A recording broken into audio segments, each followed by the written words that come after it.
నమస్తే. సో నిన్న ఏదైతే అగ్రికల్చర్ యూనివర్సిటీ దగ్గర జీవో నెంబర్ 55ని రద్దు చేయాలంటూ ఏబీవీపీ నాయకులంతా కూడా నిరసన కార్యక్రమం వ్యక్తం చేశారు. సో ఆ సందర్భంగా అక్కడ ఉన్నటువంటి ఏబీవీపీ స్టేట్ సెక్రటరీ ఝాన్సీ మీద పోలీసులు అత్యుత్సాహం చూపించారు. ఆమెను వెంట్రుకలు పట్టుకొని లాగేటువంటి ప్రయత్నం చేశారు. సో గత ప్రభుత్వము ఈ ప్రభుత్వము ఎటువంటి తేడా లేదంటూ కూడా ఇక ఏబీవీపీ నాయకులంతా పెద్ద ఎత్తున విమర్శలు చేస్తారు. సో మాట్లాడదాం, ఏబీవీపీ నాయకులు ఉన్నారు. సో ప్రస్తుతము ఓజోన్ హాస్పిటల్లో ఝాన్సీ ఉంది. సో ఝాన్సీని ఇప్పటిదాకా మనం పరామర్శించడం, ఆమె ఆరోగ్యం అయితే కొంత కుదటగానే ఉంది. సో ఒకసారి వీళ్ళతో మాట్లాడించే ప్రయత్నం చేద్దాం. అసలు ఏం జరిగింది నిన్న అక్కడ? నిన్న వ్యవసాయ యూనివర్సిటీ దాంట్లో రాష్ట్ర ప్రభుత్వం 100 ఎకరాల హైకోర్టు కేటాయించడం జరిగింది. దాని నుంచి డే 1 నుంచి ఏబీవీపీ ఈ జీవో నెంబర్ 55ని రద్దు చేయాలని చెప్పేసి మేము ధర్నాలు చేస్తున్నాము. తర్వాత వీసీ గారిని అక్కడ కలిసిన తర్వాత రిజిస్టర్ని కూడా కలిసినాం. కానీ రాష్ట్ర ప్రభుత్వం ఎటువంటి రెస్పాన్స్ లేకుండా మొద్దు నిద్ర ఇప్పటికే ఎటువంటి ఏం రెస్పాండ్ కాకుండా యూనివర్సిటీ భూముల్ని హైకోర్టు కేటాయించాలని అదే విధంగా ఉన్నది.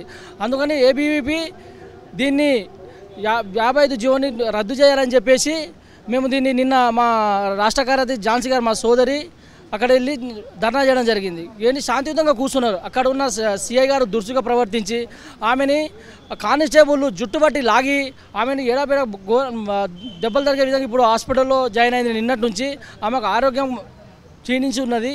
ఆమె ఇప్పుడు సరిగా తినట్లేదు. అందుకని చెప్పేసి మేము ఈ రాష్ట్ర ప్రభుత్వం ఒకటే కోరుతా ఉన్నాము, ఏదైతే 55 జీవో ఏదైతే ఉందో దాన్ని వెంటనే రద్దు చేయాలి. గత ప్రభుత్వాలు చేసినందుకే రేవంత్ రెడ్డి గారు ప్రభుత్వం చేస్తే మీకు భారీ మూల్యం తప్పదు. ఎందుకంటే రేవంత్ రెడ్డి గారు విద్యార్థుల పట్ల మీరు యూనివర్సిటీలు కావచ్చు, ప్రభుత్వ కళాశాలల భూమి ఎక్కడైతే ఉందో దాన్ని మీరు కబ్జా చేయడం మానేసి మీరు పేద విద్యార్థులను దూరం చేసే ఆలోచనతో మీరు మానుకోవాలి.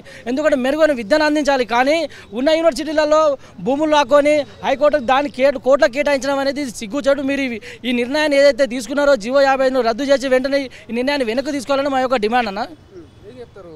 మీరు కూడా అక్కడ మహేష్ ఏం చెప్తారు? ఈరోజు అఖిల భారతీయ విద్యార్థి పరిషత్ 55 జీవోను రద్దు చేయాలని చెప్పేసి గత 17 రోజుల నుంచి విద్యార్థి పరిషత్ ఆందోళన చేస్తూ ఉంది. నిన్న జరిగినటువంటి సందర్భంలో అక్కడ యూనివర్సిటీలో మేము శాంతియుతంగా ధర్నా చేస్తాం, శాంతియుతంగా నిరసన చేస్తాం, ఒక భూమును విజిట్ చేస్తాం, అక్కడ భూములు ఏదైతే ఉందో శాంతియుత నిరసన చెప్తామని చెప్పేసి అక్కడ వెళ్తే అక్కడ ఉన్నటువంటి పోలీస్ యంత్రాంగం విద్యార్థి నాయకుల మీద, ఒక రాష్ట్ర కార్యదర్శి ఝాన్సీ మీద కావచ్చు, విద్యార్థి నాయకుల మీద కావచ్చు, పోలీసులు అత్యుత్సాహం ప్రయోగించడం జరిగింది. ఇది ఏబీవీపీ తీవ్రంగా ఖండిస్తూ ఉంది. ఎందుకంటే ప్రభుత్వం వచ్చి 100 రోజులు కాకముందుకే ఇటువంటి కార్యక్రమాలు జరుగుతున్నప్పటికీ ఇంకా రోజులు చాలా ఉన్నాయి. ఒక ప్రభుత్వానికి విద్యార్థుల పక్షాన ఉండి ఒక ప్రభుత్వం 55 జీవోను వెంటనే రద్దు చేయాలని చెప్పేసి అఖిల భారతీయ విద్యార్థి పరిషత్ డిమాండ్ చేస్తూ ఉంది. ఎందుకంటే చూడండి, ఈ పోయిన ప్రభుత్వానికి, కేసీఆర్ ప్రభుత్వానికి, రేవంత్ రెడ్డి ప్రభుత్వానికి ఏమీ తేడా లేదు అనిపిస్తూ ఉంది. ఎందుకంటే గతంలో కేసీఆర్ ప్రభుత్వం ఉన్నప్పుడు ఈ యొక్క కాంగ్రెస్ ప్రభుత్వం నాయకులు అన్నారు, ఈ యొక్క జీవోను రద్దు చేస్తాం, ఏవైతే ఉన్నావో అక్రమ మాఫియాను అడ్డుకుంటామని చెప్పేసి ఒక కాంగ్రెస్ ప్రభుత్వం అప్పుడు గతంలో ప్రకటించింది. ఇప్పుడు ఇట్లా వీళ్ళు నోరు మెరుపుతుంది అంటే ఈ యొక్క రియల్ ఎస్టేట్ మాఫియా అక్కడ నడుస్తుందని చెప్పేసి మనకు క్లుప్తంగా అర్థమవుతుంది. ఏదైతే ఝాన్సీ మీద దాడిని ఏబీవీపీ తీవ్రంగా ఖండిస్తూ ఉంది. బడుగు బలహీన వర్గాలకు చెందిన విద్యార్థి నాయకురాలు కాబట్టి పోలీస్ యంత్రాంగం, ఒక కేసీఆర్ ప్రభుత్వం కావచ్చు, రేవంత్ రెడ్డి ప్రభుత్వం కావచ్చు, ఆమె కక్ష పట్టి ఈ యొక్క హత్య ప్రయత్నం చేస్తూ ఉన్నారు. దీన్ని ఏబీవీపీ తీవ్రంగా ఖండిస్తూ ఉంది. ఈ యొక్క ఎవరైతే పోలీస్ యంత్రాంగం ఆమె మీద దాడి చేసిందో వాళ్ళని సస్పెండ్ చేయకపోతే అఖిల భారతీయ విద్యార్థి పరిషత్ రాష్ట్ర వ్యాప్తంగా అగ్గైమంతదని చెప్పేసి ఏబీవీపీ డిమాండ్ చేస్తూ ఉంది. మా ఒక నినాదం ఏంటంటే అక్కడ ఉన్నటువంటి విద్యార్థులు ఎవరైతే చదువుకున్న విద్యార్థులు ఉన్నారో వాళ్ళకి న్యాయం చేయాలి. జీవో 55ని రద్దు చేయాలి, విద్యార్థులకు న్యాయం చేయాలని చెప్పేసి ఈరోజు ఏబీవీపీ డిమాండ్ చేస్తూ ఉంది. ఈరోజు ఈ యొక్క విషయంలో ఎక్కడికైనా ధర్నాలు, రాస్తారోకోలు అవసరమైతే రాష్ట్ర వ్యాప్తంగా ప్రతి ఊర్ల నుంచి అందరిని తెచ్చి ఈరోజు రాష్ట్ర వ్యాప్తంగా ఈ యొక్క ప్రభుత్వాన్ని, వ్యవస్థను కూల్పుతామని చెప్పేసి అఖిల భారతీయ విద్యార్థి పరిషత్ డిమాండ్ చేస్తూ ఉంది. ఎందుకంటే మనం చూస్తున్నాం, ఇప్పటికే మేము ఒక 20 రోజులు అవుతుంది శాంతియుతంగా ధర్నా చేస్తే ఈ యొక్క ప్రభుత్వం ఏ ఒక్కడికి ఇట్లా చలనం లేదు.